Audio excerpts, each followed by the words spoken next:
یوں تو پورا سال اللہ کی رحمتوں کی برسات رہتی ہے، اور رات کے تیسرے پہر تو خصوصی رحمتیں نازل ہوتی ہیں، لیکن 4 نیکیاں ایسی ہیں کہ وہ نیکیاں پورے سال کے 11 مہینوں میں کوئی بھی مسلمان نہیں کر سکتا، صرف اور صرف رمضان المبارک ہی میں وہ نیکیاں کی جا سکتی ہیں۔ پورا سال نیکیوں کا مہینہ ہے، پوری زندگی نیکیاں کرنے کا حکم ہے، لیکن شریعت کے اس پودے پر 4 ایسے پھول لگتے ہیں جن کی خوشبو صرف اور صرف رمضان المبارک میں پھیلتی ہے اور محسوس کی جا سکتی ہے، اور وہ خوشبو اور وہ پھول شریعت کے پودے پر لگتے ہیں، اس کے علاوہ سال بھر میں وہ نیکیاں نہیں کی جا سکتی۔ ایک نیکی ہے فرض روزے کی، پورا سال روزے رکھے جا سکتے ہیں لیکن نفلی۔ ایک ہی مہینہ ایسا ہے کہ جس میں روزہ اور وہ بھی فرض رکھا جا سکتا ہے۔ ایک نیکی ہے اعتکاف کی، ہر مسلمان کو مسجد میں داخل ہوتے ہوئے اعتکاف کی نیت کرنے کا حکم ہے۔ وہ دایاں پاؤں مسجد میں داخل کرے، بسم اللہ پڑھے، مسجد میں داخل ہونے کی دعا پڑھے، اللہ کے نبی صلی اللہ علیہ وسلم پر درود پڑھے اور اعتکاف کی نیت کرے۔ لیکن جو سنت اعتکاف ہے وہ صرف اور صرف رمضان المبارک ہی میں ادا کیا جا سکتا ہے، کسی اور مہینے میں ادا نہیں کیا جا سکتا۔ تراویح کی عبادت ایسی عبادت ہے جو صرف اور صرف رمضان المبارک ہی میں ادا کی جا سکتی ہے، کسی اور مہینے میں ادا نہیں کی جا سکتی۔ ایک دن کی ایک تراویح کی ایک رکعت بھی اگر مس ہو گئی تو وہ پورا سال نہیں ملے گی بعد میں۔ اگلے سال خدا نے زندگی دی اور توفیق بھی دی صحت اور عافیت کے ساتھ، تو اللہ اگلے سال کی عبادت کا موقع دے سکتے ہیں۔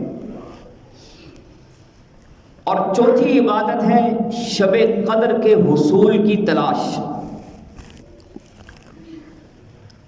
ہر رات اللہ آسمان دنیا پہ نزول فرماتے ہیں، ہر رات عبادت کی رات ہے، لیکن شب قدر جو ہزاروں مہینوں سے زیادہ افضل ترین رات ہے، اس رات کا حصول اور اس کی تلاش صرف اور صرف رمضان المبارک ہی میں کی جا سکتی ہے۔ سال کے 11 مہینوں کی کسی بھی رات میں وہ فضیلتیں نہیں ہیں جو رمضان المبارک میں شب قدر میں ہیں۔ ان نیکیوں کے حصول کے لیے سب سے جو پہلی اور بنیادی بات ہے وہ یہ ہے کہ ہم اپنی زندگی کا اور رمضان المبارک کا ایک شیڈول بنائیں، ایک ٹائم ٹیبل بنائیں۔ آج آپ کی زندگی کے کئی رمضان گزر گئے، لیکن رمضان المبارک کے اثرات اور روزے کا جو مقصد تھا وہ مقصد حاصل نہیں ہوا۔ روزہ تو گناہوں سے روکتا ہے اور ہم سال بھر گناہوں سے نہیں رکتے، اس لیے نہیں ہوا کہ ہم نے رمضان المبارک کو اہمیت کے ساتھ گزارا ہی نہیں ہے۔ ایک مہینہ اگر اہمیت کے ساتھ گزار لیا جائے، اللہ اس کے اثرات پورے سال کے 11 مہینوں پہ ڈالتے ہیں۔ اپنے آپ کو نیکیوں کے لیے ہوشیار کرنا، تیار کرنا، مستعد ہو جانا، کوشش کرنا، محنت کرنا. یہ دنیا محنت کرنے کی جگہ ہے. وَسَارِعُوا إِلَىٰ رَبِّكُمْ، دوڑو اللہ کی طرف. یہ دنیا محنت کا مقام ہے، یہ آرام کی جگہ نہیں ہے. جتنا جاگنا ہے جاگ لے، افلاک کے سائے تلے، حشر تک سونا پڑے گا خاک کے سائے تلے. کوئی بھی نیکی کرنے کے لیے اس کا وقت تعین کرے. میں تلاوت کرنا چاہتا ہوں تو سب سے پہلے میں اپنا شیڈول بناؤں کہ میں اس وقت سے لے کر اس وقت تک یا ہر نماز کے بعد، باجماعت نماز پڑھنے کے بعد 30 منٹ قرآن کی تلاوت دیکھ کے کروں گا. اور اپنے آپ کو گناہوں کے کاموں سے دور رکھنا، اور خاص کر وہ کام جو نیکی کے حصول میں رکاوٹ ہیں، اپنے آپ کو ان سے بچانا، یہ بہت ضروری ہے. سب سے زیادہ گناہوں پر لگانے والی چیز اس وقت سوشل میڈیا ہے، موبائل ہے. آپ قرآن کی تلاوت کر رہے ہوں گے، اس دوران اگر آپ موبائل کو استعمال کریں گے تو تلاوت کا سارا نور چلا جائے گا. آپ کو پتہ ہی نہیں ہوگا کہاں سے پڑھ رہے ہیں، کہاں پہنچے ہیں، کتنا ہو گیا، کتنا رہتا ہے. بغیر ضرورت کے موبائل کا استعمال یہ آپ کی عبادت میں خلل پیدا کرے گا. اس لیے تہیہ کر لیں کہ ہم نے ضرورت کے مطابق موبائل کو استعمال کرنا ہے، بغیر ضرورت کے استعمال نہیں کریں گے. تو اس ماہ مبارک کی پہلی عبادت جو کسی اور مہینے میں ادا نہیں کی جا سکتی، وہ ہے فرض روزے کی عبادت. قرآن میں اللہ نے جتنی بھی چیزیں فرض کی ہیں وہ کھول کھول کر بیان کی ہیں. کسی بھی فریضے کا ایک مقام پر تذکرہ نہیں کیا. حج کو بیان کیا مختلف مقامات پر، سورہ حج میں بیان کیا، دوسرے سپارے میں سورہ بقرہ میں بیان کیا، مختلف مقامات پہ. منافقون کا ذکر آیا، سورہ منافقون نازل کی، لیکن صرف سورہ منافقون میں ان کا ذکر نہیں ہے، باقی مقامات پر بھی ہے. ایمان والوں کا تذکرہ آیا، سورہ مومنون میں صرف نہیں ہے، پورے قرآن میں بکھرا ہوا ہے. لیکن روزہ ایک ایسی عبادت ہے،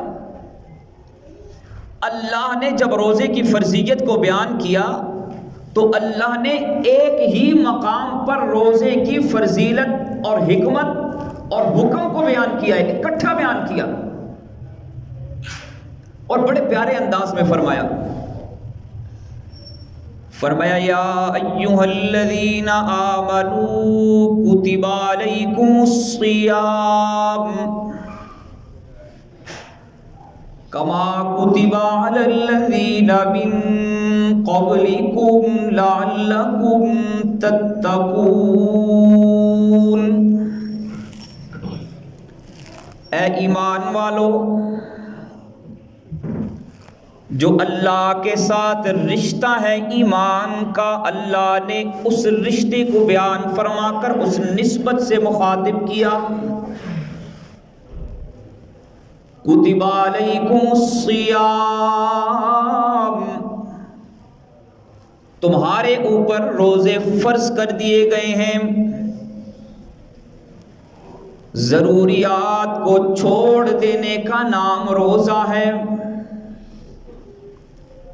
اور فضولیات کو چھوڑ دینے کا نام زکوٰۃ ہے. جو مال میں سے فضول ہے، زائد ہے، اس پر زکوٰۃ ہے، اور جو دن بھر کی ضروریات ہیں ان کو ترک کر دینا روزہ ہے. اور جب بھی ضروریات کو ترک کیا جائے گا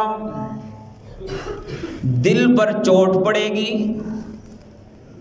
اللہ نے فوراً فرمایا کما کتب علی الذین من قبلکم،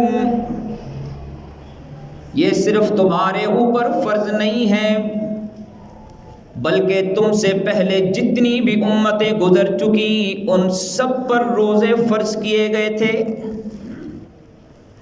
اے امت محمدیہ، ہماری شفقتوں کا یہ عالم ہے کہ ہم نے محدود وقت کے لیے اور محدود شرائط کے ساتھ تمہارے اوپر روزہ فرض کیا، جبکہ تم سے پہلی امتوں کے لیے شرائط بھی بڑی کڑی تھی، وقت کا تعین بھی بہت لمبا تھا، 24 گھنٹے کا روزہ، کھانے کا بھی روزہ، پینے کا بھی روزہ، بولنے کا بھی روزہ، تمہیں جھوٹ بولنے سے منع کیا، وہ سچ بھی نہیں بول سکتے تھے۔ کما کتب علی الذین من قبلکم لعلکم تتقون۔ اللہ کا ڈر، اللہ کی وجہ سے، اللہ مجھے دیکھ رہا ہے، اس تصور سے اللہ سے ڈرنا، یہ ہے تقویٰ۔ کیمرہ مجھے دیکھ رہا ہے، کیمرے کی وجہ سے گناہوں سے بچ جانا، لوگ مجھے دیکھ رہے ہیں، اپنے آپ کو گناہوں سے بچانا، یہ تقویٰ نہیں ہے۔ تقویٰ ہے کہ اللہ مجھے دیکھ رہا ہے، تو ہر روز، ہر روزے کے بعد افطار کے وقت اپنا محاسبہ کرنا ہے کہ آج میں نے روزہ رکھا، روزے کا مقصد تھا کہ میرے اندر اللہ کا خوف پیدا ہو، یہ تصور پیدا ہو کہ میرا رب مجھے دیکھ رہا ہے، یہ تصور میرے دل میں کتنا پیدا ہوا ہے، مجھے اللہ کا کتنا ڈر نصیب ہوا، تقویٰ کتنا آیا ہے میرے اندر۔ روزانہ افطار کے وقت اپنا محاسبہ کرنا، اپنا محاسبہ بڑا ضروری ہے، قرآن بھی اس کی دعوت دے رہا ہے۔ وَلْتَنْظُرْ نَفْسٌ مَّا قَدَّمَتْ لِغَدٍ وَاتَّقُوا اللَّهَ۔ اللہ حکم دے رہے ہیں، فرمایا کہ یہ چاہیے کہ لوگ اپنا محاسبہ کریں، وہ دیکھیں کہ انہوں نے کل کے لیے کیا نیک اعمال کیے، کیا آگے بھیجا ہے۔